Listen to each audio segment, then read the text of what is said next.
Wakenya, mimi saa zingine najiulizanga tulirogwa ama tulilaniwa na Mungu. Juu hao viongozi wenye tulichagua hawana haja na sisi. Hawana haja na sisi kabisa. Wewe sasa usikii leo Abbie Zuena alifaa kwenda NTV kwa issue ya fixing the nation.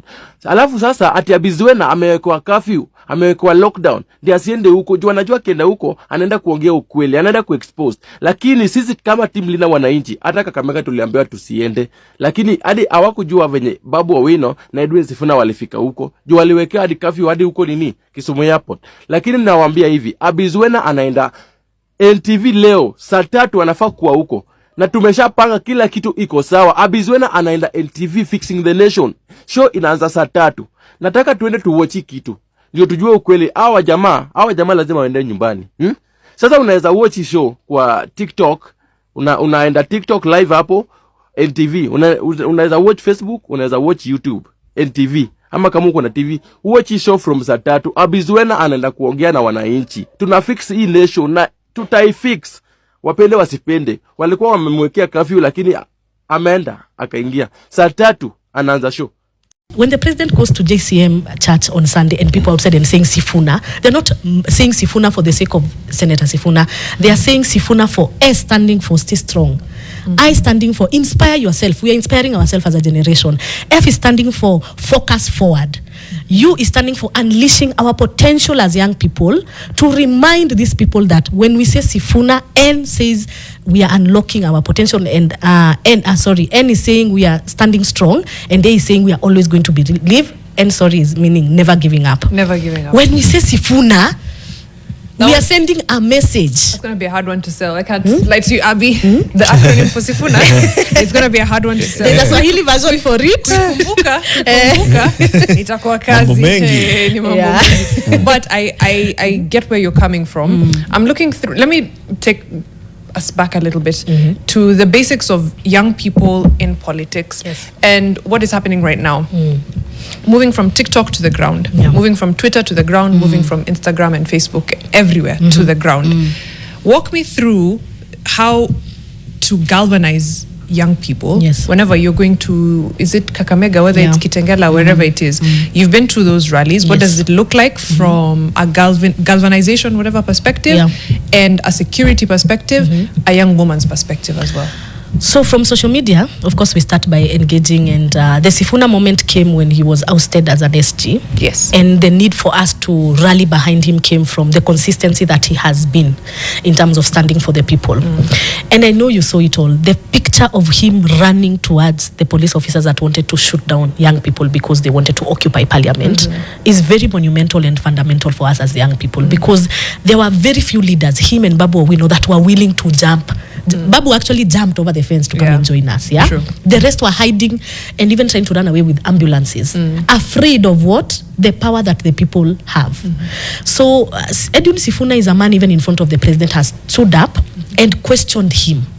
When many get on the microphone, they hide and sing praises, and then otherwise go and start changing tune. He has been consistent in his messaging. So it becomes very easy on social media to tell people, this is who Edwin Sifuna is, this is what he has done for us, this is who he has been, and we look at his historical background, who he has been in terms of even over and being a senator and a national leader, and what he has always articulated for. So it becomes so much easier for us to just enter TikTok and say, we are going to join Sifuna in Kitengela. Right. Kitengela young people, show up for yourself. You are Sifuna. Sifuna is no longer a person, it's an ideology. It's a whole movement and fire that is burning in the hearts of young people. Once we tell them to come out, we go on the ground. And why is it important for us, even as the people that are advocating, that and we rally behind this team of the Linda Wananchi team that also constitute other leaders that have been consistent as Sifuna. Look at Anthony Kibagendi has consistently fought and questioned Shah. Literally was almost fighting at the CS Aden Duale on a table. It got very heated. They just made sure that he can no longer be in parliament anymore. And surprisingly, Aden Duale is supposed to be appearing in the health committee. How how coincidental. Look at Richard Onyonka, Senator Onyonka, who was in prison for 3 years in industrial prison because of refusing to say Moi must go. He was always saying Moi must go, but he refused to stop saying it because his father was a minister. Can you imagine going against your father? So Moi has given your father work, and his son is the first person to say Moi must go, because that was the moment, and Moi had to go then. So the leaders are also around Sifuna, speak volume. It's so easy to tell young people, look at these people, look at who they are. Have they ever let us down? Have they always been there for us? Yes. Let us go meet them in Kitengela. It becomes as simple as that. Okay. This is a reflective moment, because this is what happened in June 25th. We were not mobilized by anyone. They have tried to spin this and say we were sponsored by Ford Foundation, who they now partner with. They have said, I don't know, other politicians tried to do so, but young people showed up because there was a cause and they believed in it. The Sifuna moment, people are showing up because they believe in this team. And so it becomes easier for them to come to the ground. Once we reach the ground, what are we facing when we go to the ground? We are facing a lot of intimidation. We are facing a lot of goonism on the ground. This is something I have seen with my own eyes. When we were going to Kitengela, we had a debriefing before we went to the church. And all the reports we were receiving, there are goons in all the entry points of Kitengela. And I remember as we got afraid, us maybe like, as young women, first you are afraid. I'm a young mother as well. Then the leaders, Sifuna just wakes up and said, did we say we are going to Kitengela today? Yes. Then nobody is going to stop us. If you guys are afraid, my car will lead the front. You're looking at him like, no, I think us we should go in front of you. Worst case scenario, we protect you. It's like, no, tunaenda Kitengela. Enters the car and tells them, let me be the first one. I will deal with those goons. As we are going on social media, we are also like the TikTokers around. We are telling people, we are trying to come to Kitengela, but we are hearing their goons. You, the people, come and remove these goons, we enter. And that's what they did. As we are going, we are seeing now umati wa watu unakuja. The goons that were there, they see, they get scared, they start dispersing. They are not hurt. The young people don't hurt people. Yeah.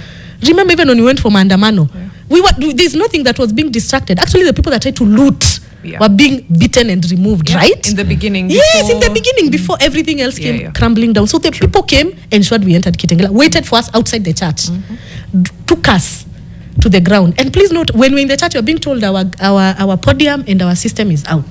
Imeshachukuliwa na imeharibiwa. Somebody from Kitengela, a local business person. Somebody from a local business person calls and says, I'll give you my PA system. It's not good. But use it. We are like, tumepata PA system. We go to Kitengela town. The crowd is so massive. We are like, why are we going to the ground after there is no podium? We'll address people here. So where is the podium? And in Sifuna's car. So everybody, you are being given a microphone, you speak, you get out. Leaders were moving. Ulikuwa unashuka gari. Babu alikuwa anapelekwa na watu hapo. Panda gari. Kibageni anapelekwa na watu hapo. Ongea toka. That is what, and do you know why people are out there? And because we asked them. Like, you are the hope. You guys have to fix this. Now, good morning, Kenyans. Good morning from wherever you're watching me from. Now, it's one chilly Monday morning, and I want to wish you a good Monday and a happy week ahead. Before that, this morning, our very own Abbie Zuena will be on our screens at NTV, fixing the nation. This morning, please tune in and watch Abbie Zuena dispense wisdom to the Kenyan people. Abbie Zuena has been on the front line in fighting for a better Kenya and good governance for our country. Let's tune in and support our very own. This is a very big thing for the young people who are aspiring to be leaders. She's an inspiration. She has been on the front line in fighting for good governance, and let's support our own. Go in asking your questions. Go in, ask whatever you need to ask, and she will be at Fixing the Nation to answer you. Sawa sawa, kosa uchekwe, tukutane Fixing the Nation. Goodbye. So guys, Abbie will be helping us fix the nation pale NTV. Anaingia sai 10 minutes anaingia pale atu fix the nation. Tafadhali be sure to tune in, watch her, support her, uliza maswali kwa comments hapo na tuko na huyu. Bold. Politics is for the fearless. Politics is for those who have a thick skin. When you are out doing politics, it is the vulgarity. It is the vulgarity that brings out the juiciness in politics. You all remember every time Odinga was in rallies, Mzee Odinga, when he was addressing some diplomat somewhere or has gone out of the country and addressing people, he will never switch to vulgarity, because that is a place that you need to practice some decorum.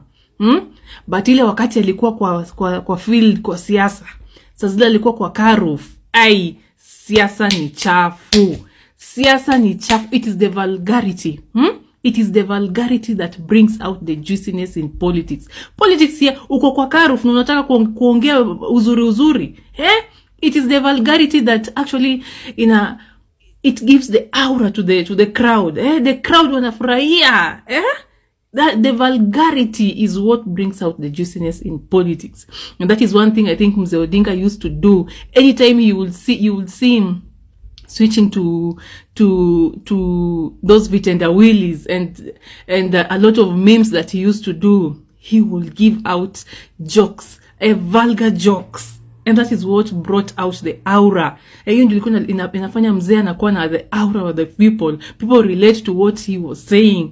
And I think Mheshimiwa Sifuna is a good student of Baba. Same to Babu Owino. You all always see how Babu Owino brings out his the vulgarity in Babu Owino when he addresses people on his rallies. Is just what brings the aura in Babu Owino. You all know what I am saying.